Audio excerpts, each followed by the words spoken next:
پیش ہے ہندی زبان میں اپڈیٹ۔ 29 مئی 2009 جب 2 کشمیری مہیلاؤں کا اپہرن کیا گیا، ان کے ساتھ ساموہک بلاत्कार کیا گیا تथा پھر شوپیاں میں پانچویں بھارتیہ سشستر بلوں دوارا ان کی ہتیا کر دی گئی۔ 15 वर्ष व्यतीत हो गए परंतु आज भी शोपियां के बलात्कार तथा हत्याग्रस्त परिवार न्याय से वंचित हैं।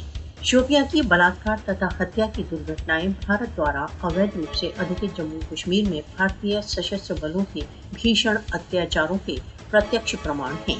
शोपियां की दोहरी बलात्कार तथा हत्या की दुर्घटनाएं अधिकृत कश्मीर में भारत द्वारा प्रयुक्त संसदात्मक हिंसा का प्रत्यक्ष प्रमाण हैं।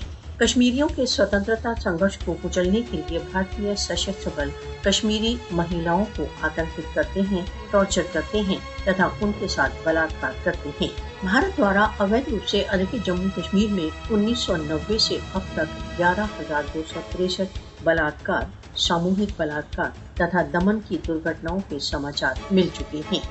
कश्मीरी महिलाओं को स्वतंत्रता आंदोलन में उनकी भूमिका के कारण भारतीय सशस्त्र बलों द्वारा भीषण टॉर्चर का निशाना बनाया जाता है। भारत द्वारा अवैध रूप से अधिकृत जम्मू कश्मीर में भारत कश्मीरी महिलाओं के साथ बलात्कार को एक युद्ध शस्त्र के रूप में प्रयोग कर रहा है।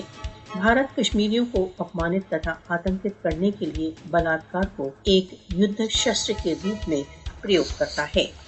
कश्मीरियों के विरुद्ध जघन्य अपराध करने के लिए भारत को उत्तरदायी ठहराया जाना चाहिए। अधिकृत जम्मू कश्मीर में भारत द्वारा यौन हिंसा को युद्ध नीति के रूप में प्रयोग से रोकने के लिए विश्व को सचेत हो जाना चाहिए।